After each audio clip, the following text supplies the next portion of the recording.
Hello, welcome to the daily English news program on Azərbaycan Television with the most important events of the day. I am your host, İlham Məmmədov. President of the Republic of Azerbaijan, İlham received World Bank Regional Director for South Caucasus, Mrs. Roland Price. The head of state thanked the World Bank for its support to modernization and diversification of Azerbaijan's economy, praising their collaboration over the last years. President İlham underlined the importance of funding future concrete directions and projects. The head of state noted that Azerbaijan had made every effort to reduce its foreign debt in recent years and already achieved this goal. The World Bank Regional Director for the South Caucasus expressed her satisfaction with the 30-year of cooperation with Azerbaijan, adding Azerbaijan had achieved significant progress and high results. She said that World Bank is pleased to be Azerbaijan's partner on the path of development. The meeting also saw discussions on the existing directions of World Bank's operations in Azerbaijan as well as new areas and projects stemming from the Azerbaijan 2030 national priorities on socio-economic development. They noted that major areas of cooperation between Azerbaijan and World Bank are renewable energy, green economy and cities, transport coordination, agriculture and irrigation. The Minister of Foreign Affairs of Azerbaijan, Ceyhun Bayramov, made a statement at the UN Security Council meeting on Karabakh discussions.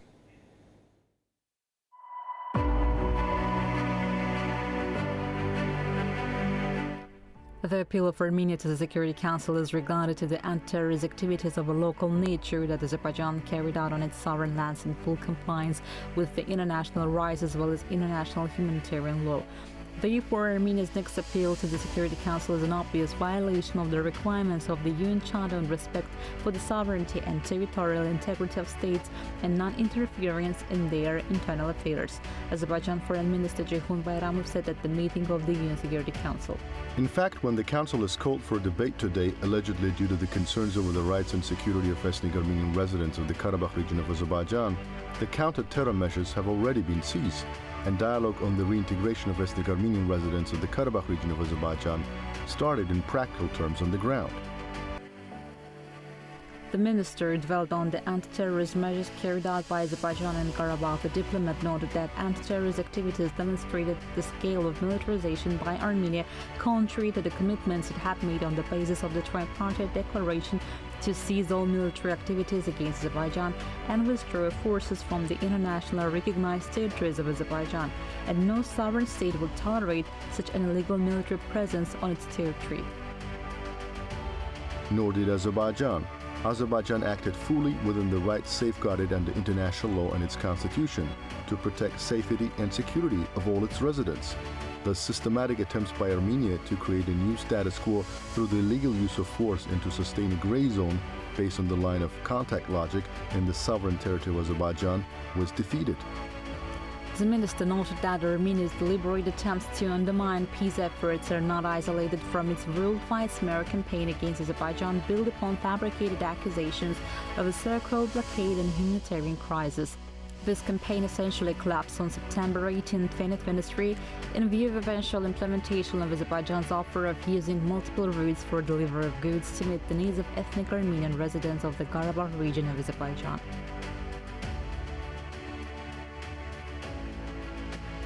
This can only lead to distracting the focus from real process of normalization, which is not in the interests of either of Azerbaijan or Armenia, but please the whims of certain outside forces that continue to manipulate existing differences for their own political purposes.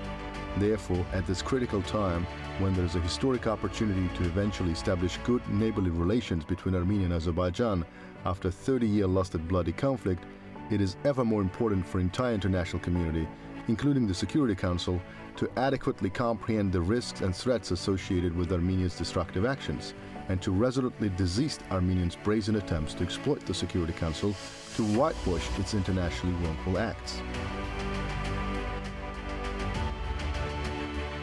Azerbaijan has a proud history of uniting different ethnic, religious or linguistic minorities within one nation, and ethnic Armenians residents are welcome to be part of our peaceful coexistence model. At the same time, Azerbaijan reminds the obligation of all states under international law on non-interference with internal affairs of other states, not undermining the integration of persons belonging to national minorities, of fueling separatism in the territory of neighboring states. Azerbaijan remains open to constructive engagement with all international partners who have genuine interest in peace, stability and well-being in our region, Foreign Minister Ceyhun Bayramov stated at the meeting. There is a progress in the question of the reintegration. The rights and security of the Karabakh Armenians will be provided in line with the Constitution of the Republic of Azerbaijan. By saying reintegration, we see all of these elements, including the social and economic reintegration into Azerbaijan of Karabakh Armenians. It means that we're treating them as equal citizens, and it applies to all civilians. Assistant to the President, head of the Foreign Policy Department of the Presidential Administration, Hikmet Hacıyev, said in an interview to Reuters. There will be difficulties and there could be certain challenges as well. Nobody denies that. But the important thing is that we have a political will to go forward with an reintegration. And while I'm talking about reintegration, we are talking about a peaceful reintegration model of Karabakh Armenians to the political, economic, social spectrum of Azerbaijan. In the meantime, we should also be realistic. But apparently there will be someone who doesn't like it and who doesn't accept it. And they will also decide not to stay in Karabakh. But in this case, really, Azerbaijan shouldn't be held responsible, and Azerbaijan shouldn't be held accountable. In every country, you have national minorities and you have laws and regulations, and you have a system. If they don't accept and they choose to leave another country, it's their individual sovereign decision that we respect. The Azerbaijani side provided and will provide all the necessary conditions for the delivery of medicine, food and other goods along the roads of Laçın-Xankəndi and Ağdam-Xankəndi. Assistant to the President, head of the Foreign Policy Department of the Presidential Administration, Hikmet Hacıyev, shared on his post on X platform. Speaking about the meeting with the Baku office of the ICRC and other international partners, Hikmet Hacıyev emphasized that the Azerbaijani side is ready to provide medical assistance to wounded servicemen of Armenian origin or help them through the committee.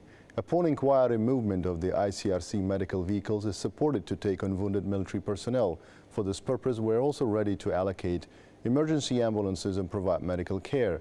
For medical evacuations to Armenia, ambulances can also come from Armenia, states the post. A civilian was hit by a landmine with a tractor he was driving in Khalfali village of Shusha district. As a result of the incident, the tractor driver was slightly injured. His life is not in danger. Planting landmines in civilian areas is once again an indicator of Armenia's insidious intent against the civilian population, a manifestation of terrorism committed against humanity. The tank on the Xankəndi-Shusha road, which was the symbol of Armenians' victory on the First Karabakh War, was dismantled. The tank in question was the first tank which attempted to enter Shusha. Tank number 442, operated by Armenian Gagik Afsharian, was destroyed by the national hero of Azerbaijan, Alberta Garunov, together with a crew member. After the local anti-terror measures, a large number of weapons and ammunition was found at the battle positions belonging to Armenian armed forces near the Galachalar village of Ağdam district.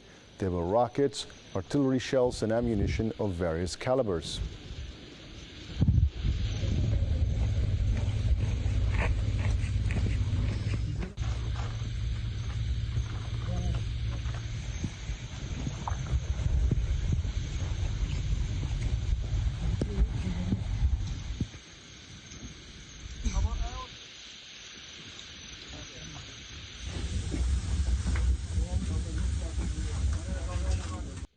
You can get in touch with us by contacting AzTV Khabar's hotline number 051-511-1956, through which you can report events you come across of, as well as share your suggestions and remarks. You can also contact us via our WhatsApp and Telegram accounts. That was all for the day. Thank you for being with us. Goodbye.